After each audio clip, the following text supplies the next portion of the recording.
100 वर्ष जब होगा तब आएगा प्रकृति का प्रलय। Earth will be destroyed, total destruction, complete, everything erased. तो एसिड रेन इज प्रलय, डायनासोर जो फिनिश हुए दैट इज प्रलय। प्रलय और महाप्रलय, इसमें क्या फर्क होता है?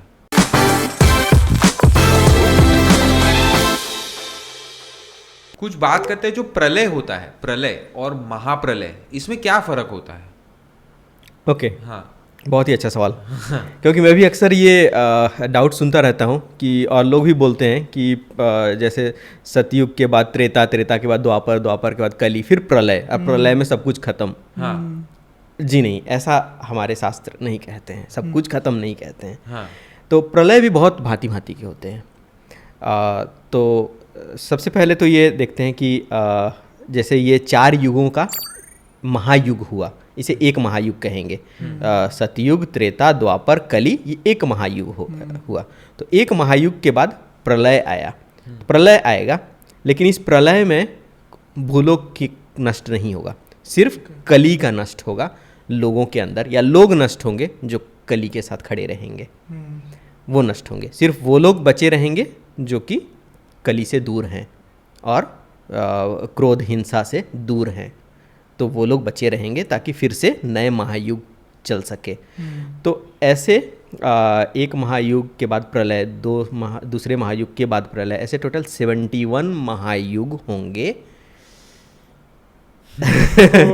71 महायुग हुआ 4-4 के सेट में, 4-4 के सेट में। हाँ, उसके बाद आता है महाप्रलय, तो इसे एक मनवंतर कहा जाता है। 71 महायुग जो हुए, एक मनवंतर, मतलब एक मनु के राज्य के अंदर ये पूरे मनवंतर होते हैं। अभी के मनु हैं वैवस्वत मनु, इससे पहले थे चक्षुषा मनु, और इसके बाद होंगे सवर्णी मनु, ऐसे सब मनु हैं। तो अभी वैवस्वत मनु क्या होता है? मनु देखिए, जब खत्म हो गया है, महाप्रलय हो चुका है, ठीक है, उसके बाद कोई भी प्रोजेक्ट स्टार्ट करने के लिए आपको एक टीम लीडर चाहिए होता है, राइट? हाँ। या प्रोजेक्ट मैनेजर चाहिए होता है किसी भी प्रोजेक्ट के लिए। तो स्टार्टिंग ए न्यू लाइफ, एक पूरा का पूरा सृष्टि फिर से स्टार्ट करना है, या तो इस ग्रह में या फिर दूसरे ग्रह में कहीं और, तो उसके लिए आपको एक लीडर को चुनना पड़ेगा, राइट? तो वो राजा जो कि इन सब को पूरा लीड करे, इस पूरे प्रोजेक्ट को मैनेज करे, वो है मनु। मनु से ही मनुष्य आए। तो मनु जो हैं वो उनके हर मनवंतर के एक मनु होते हैं जिनके देखरेख में पूरा का पूरा मनवंतर चलता है। तो ये मनु वही हुए ना, ब्रह्म के पुत्र मनु, वही ना? हाँ, वैवस्वत अभी तो वही है। हाँ। और जो कैथोलिक वर्जन में एडम बोलते हैं उसको, एडम एंड ईव, जो एडम एंड ईव बोलते हैं, मैं उस पर ज़्यादा नहीं जाना चाहूँगा।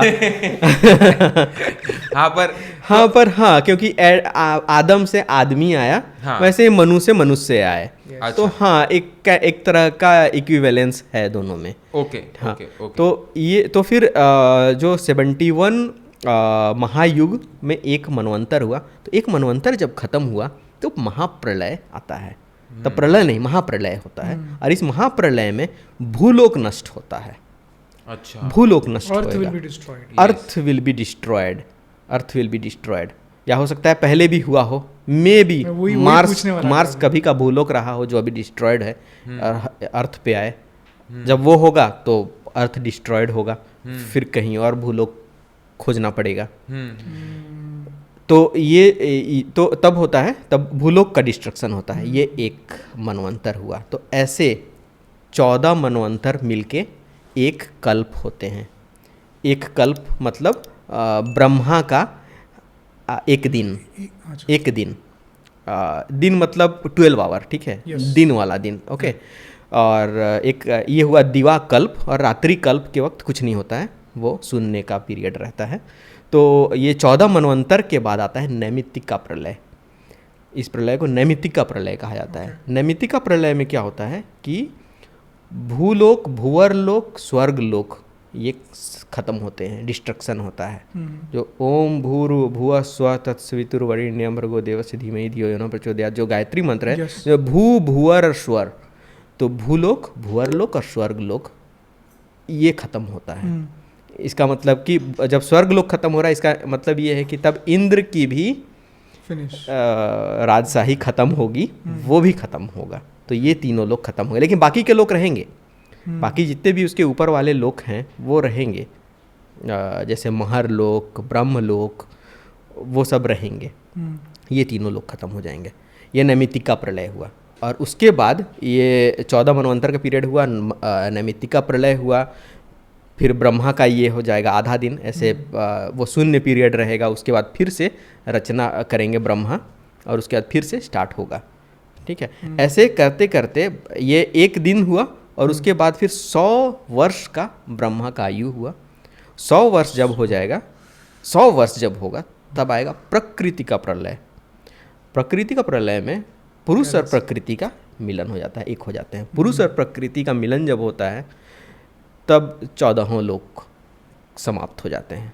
Total destruction, complete, everything erased, शून्य की स्थिति आ जाती है। सिर्फ विष्णु, शिव और शक्ति, ये तीनों रह जाएंगे। ब्रह्मा भी खत्म होंगे, ब्रह्मलोक भी खत्म होगा।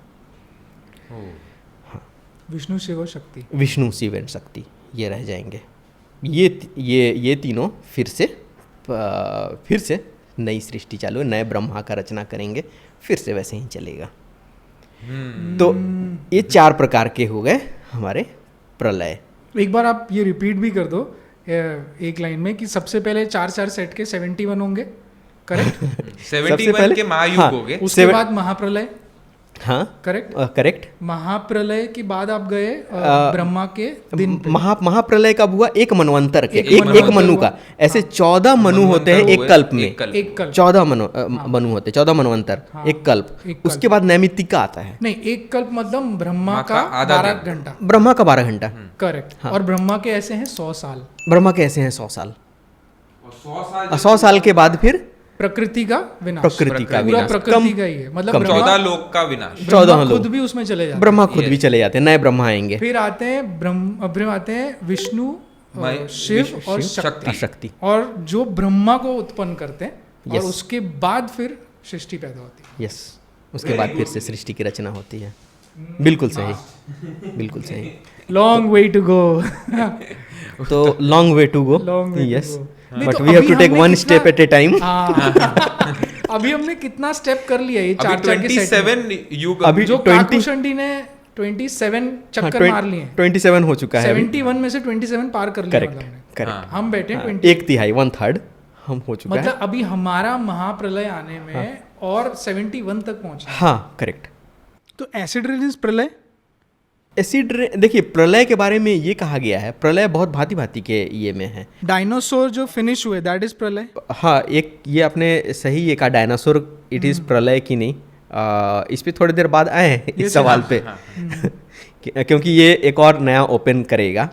ओके, तो ये जो है प्रलय की जो व्याख्या की गई है, बहुत अलग अलग तरीके से है। ओके, एक आदमी दूसरे आदमी को मारेगा, तो मे बी कैनिबलिज्म आ सकता है। और एक दूसरे को सिर्फ यही नहीं, अलग अलग तरह के वेपन्स डेवलप होंगे। अब कितने खतरनाक वेपन्स डेवलप होंगे ये कहना मुश्किल है। May be kind of atom bomb जो अभी है, मे बी उसका और ज़्यादा एडवांस्ड रूप होगा। हो सकता है जब कल्कि आए तो कल्कि का लक्ष्य मानवता की रक्षा करना हो। कली को समाप्त करना इज़ वन थिंग, मानवता की रक्षा करना अलग एक अलग चीज़ है। वो इंक्लूड करेगा वो उन वेपन्स का डिस्ट्रक्शन, जो वेपन्स क्रिएट किए गए हैं उसे भी तो डिस्ट्रक्ट करना पड़ेगा, क्योंकि उस वेपन्स के साथ आप सतयुग में नहीं जा सकते हैं। आप उन टेक्नोलॉजीज़ के साथ सतयुग में नहीं जा सकते हैं जिन टेक्नोलॉजी को आप और ज़्यादा डेवलप करते चलें और फिर से एटम बम बना लें।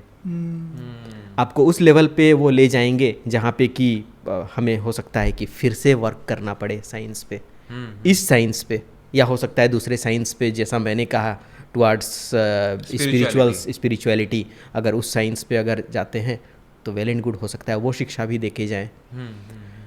सो एग्जैक्टली कह पाना मुश्किल है, लेकिन जो व्याख्या किया गया है ये यही किया गया है कि तबाही आएगी, बट तबाही कौन से प्रकार की आएगी, वो जलमग्न होके आएगी या अग्नि से आएगी, इस पे डायरेक्टली नहीं कहा गया है।